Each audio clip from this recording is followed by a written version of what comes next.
ஆண்டவராய் இயேசு கிறிஸ்துவின் விலையேறப்பெற்ற நாமத்திலே உங்கள் யாவருக்கும் அன்பின் நல்வாழ்த்துக்கள் கூறி இந்த நாளின் தியானத்திற்கென்று உங்களை தயவோடு அழைக்கிறோம்.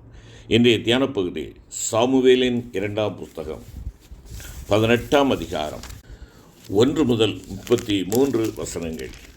தியான வசனம் 2 சாமுவேல் 18ஆம் அதிகாரம் 5 மற்றும் 33ஆம் வசனங்கள். பிள்ளையாண்டானாகிய அப்சலோமை என் நிமித்தம் மெதுவாய் நடப்பியுங்கள் என்று கட்டளையிட்டான். 33ஆம் வசனம். என் மகனாகிய அப்சலோமே, என் மகனே, என் மகனாகிய அப்சலோமே, நான் உனக்கு பதிலாக செத்தேனானால் நலமாயிருக்கும். அப்சலோமே, என் மகனே, என் மகனே என்று சொல்லி அழுதான். கிறிஸ்துவுக்குள் பிரியமான என் அன்பு சகோதர சகோதரிகளே, இந்த நாளிலே நாம் இந்த 2 சாமுவேல் 18ஆம் அதிகாரத்தை நாம் பார்க்கின்ற பொழுது தாவீதினுடைய வாழ்க்கையிலே நடைபெற்ற ஒரு வேளை யாரும் எதிர்பாராத ஒரு காரியம் இங்கே நடைபெறுகிறது. சொந்த மகனே தகப்பனுக்கு விரோதமாக, தகப்பனுடைய அரியணைக்கு விரோதமாக செயல்படுகிறதை நாம் பார்க்கின்றோம். இங்கே அப்சலோம் தாவீதினுடைய வாழ்க்கையிலே தகப்பனுக்கு விரோதமாகவே திட்டம் தீட்டினான்.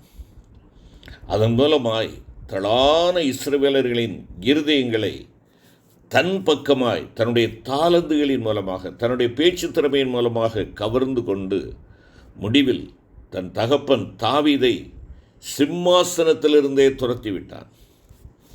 ஆனால் அந்த வேளையிலும் சில நண்பர்கள் தாவீதோடு சேர்ந்து துணையாய் நின்றார்கள். அவர்கள் யாவரும் முதல் தரமான போர் வீரர்களாயும் போர்க்களத்தில் நின்று தாவீதுக்காக யுத்தம் செய்ய ஆயத்தமுள்ளவர்களாயும் இருந்தார்கள். இந்த வீரர்கள் ஒரு நாளில் அப்சலோமோடு யுத்தம் செய்வார்கள் என தாவீதுக்கு நன்றாக தெரியும். எனவேதான் தன் படைத்தளபதியாகிய யோபாவினிடத்திலே தாவீது சொல்லுகிறார், பிள்ளையாண்டானை என் நிமித்தம் மெதுவாய் நடப்பியுங்கள், டீல் ஜென்ட்லி என்பதாக குறிப்பிடுகிறார். இந்த கட்டளையை பெற்றுக்கொண்டார்கள் அவர்கள். அருமையான கர்த்தருடைய பிள்ளைகளே, ஒருவேளை போராட்டம் தகப்பனுக்கு விரோதமாக, ராஜ்யபாரத்துக்கு விரோதமாக, இன்று தகப்பன் வெளியே இருக்கிறார், அரியணையிலே அவருடைய அரண்மனைக்கு செல்லக்கூடாத ஒரு சூழ்நிலையிலே காணப்படுகிறார். எந்த நேரத்திலே அவர் துரத்தி விடப்படுவார் என்று தெரியாது. அப்படிப்பட்ட ஒரு சூழ்நிலையில் அப்போதும் அவனுடைய இதயம் தன்னுடைய மகனுக்காக வாஞ்சிக்கிறதை பார்க்கலாம். தனக்கு விரோதமாக, தன்னுடைய ராஜ்யபாரத்துக்கு விரோதமாக, தன் ஜனங்களுக்கு விரோதமாக செயல்படுகிற மகனுடைய கடின இருதயத்தை இவன் காணவில்லை. அந்த கடின இருதயத்தை தாண்டி இங்கே அதற்கு பதிலுக்கு பதில் செய்ய வேண்டும் என்பதை விடுத்து ஒரு கனிவான இதயத்தை வெளிப்படுத்துகிற தகப்பனை பார்க்கிறோம். தகப்பனின் கனிவான ஒரு இருதயம், தகப்பனின் கனிவான ஒரு இருதயம். அருமையான கர்த்தருடைய பிள்ளைகளே, இது போலவே நீங்களும் நானும் எப்போதெல்லாம் கடினமான சகோதர சகோதரிகளோடு இடைபட வேண்டியிருக்கிறதோ, எப்போதெல்லாம் சபையில் ஒருவேளை ஊழியர்களாக இருக்கிற நம்முடைய வாழ்க்கையில் சபையில் உள்ள கடினமான சகோதரர்கள், கடினமான மூப்பர்களோடு நாம் இடைபட வேண்டியிருக்கிறதோ, அந்த சமயங்களில் தாவீது அப்சலோமுக்காக சொன்ன வார்த்தைகள் நம்முடைய மனதிற்கு முன்பாக கொட்டை எழுத்துக்களில் எழுதப்பட்டிருக்க நாம் ஒப்புக்கொள்ள வேண்டும், இல்லைனால் நம்மை ஒப்புக்கொடுக்க வேண்டும். ஆம், கர்த்தர் நிமித்தமாய் அந்த சகோதரனை மெதுவாய் நடப்பியுங்கள், டீல் ஜென்ட்லி என்பதே தாவீதோடு இணைந்து நீங்களும் நானும் கூற வேண்டிய அற்புத வார்த்தைகளாக அமைந்திருக்கிறது. ஆம், அருமையான கர்த்தருடைய பிள்ளைகளே, சில நேரங்களிலே நம்மால் தாங்கிக் கொள்ள முடியாது. ஒருவேளை நம்முடைய சொந்த வீடாக இருக்கலாம், மாமனார் மாமியார் அல்லது நாத்தனாமார் இவர்களின் நிமித்தமாக உனக்கு ஏற்படக்கூடிய பலவிதமான நெருக்கங்களாக இருக்கலாம். ஒருவேளை அவர்களை பழிவாங்கக்கூடிய ஒரு சமயம் கிடைத்துவிட்டது என்று சொல்லக்கூடிய ஒரு சூழ்நிலைக்குள்ளாக கூட நீங்கள் வரலாம். ஆனால் தாவீதோடு கூட சேர்ந்து நீங்கள் சொல்ல முடியுமா? மெதுவாய் நடப்பியுங்கள், மெதுவாய் நடத்துங்கள்.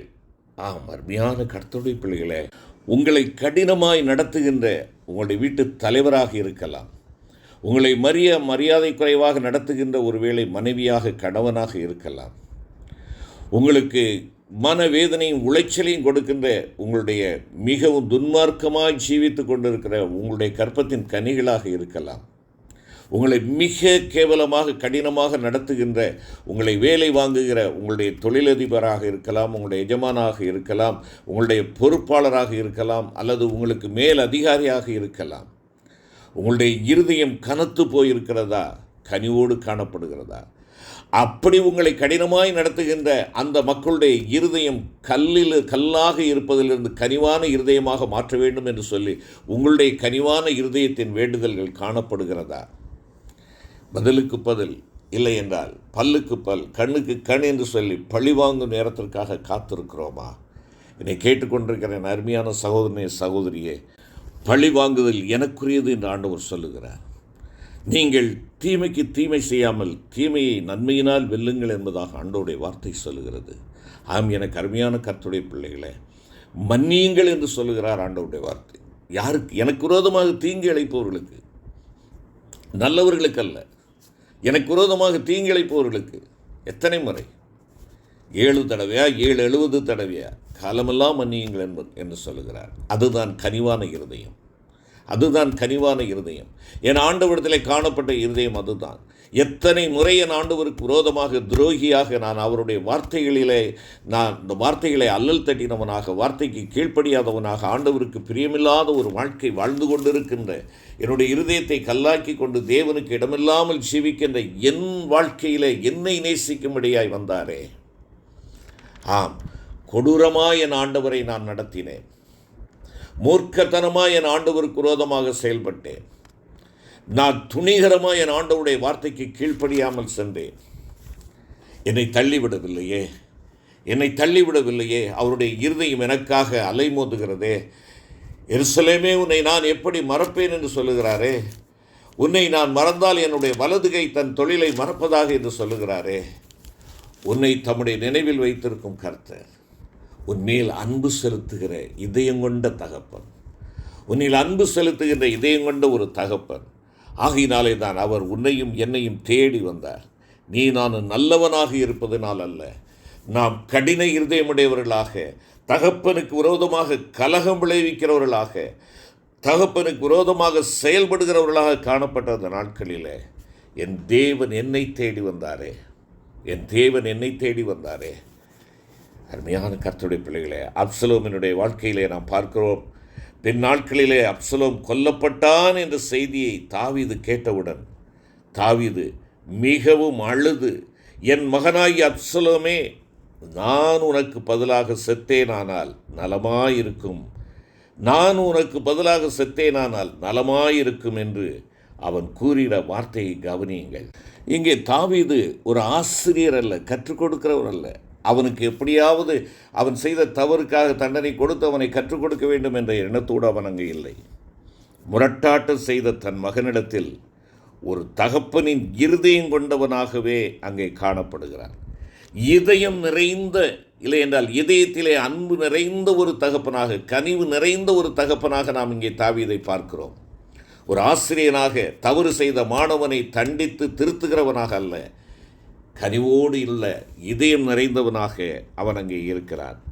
அருமையான கர்த்தருடைய பிள்ளைகளை, எனவே தான் இந்த தாவீதை குறித்து ஆண்டவராகிய கர்த்தர் சொல்லுகின்ற பொழுது என்ன சொல்லுகிறார்?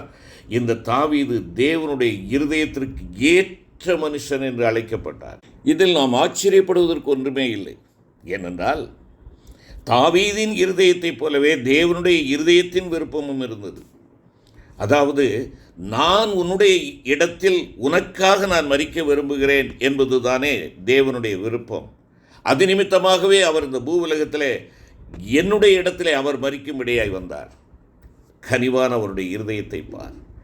இந்த விருப்பத்தின் பிரதிபலிப்பாகவே ஆண்டவராய் இயேசு கல்வாரியில் உனக்காக எனக்காக மரித்தார். அருமையான கர்த்தருடைய பிள்ளையே, என்றாவது யோசித்ததுண்டா? இன்னும் கடினமாகவே என் தகப்பனாகிய கர்த்தருக்கு முன்பாக நான் காணப்படுகிறேனா? இன்னும் முரட்டாட்டம் உள்ளவனாக நான் இருக்கிறேனா?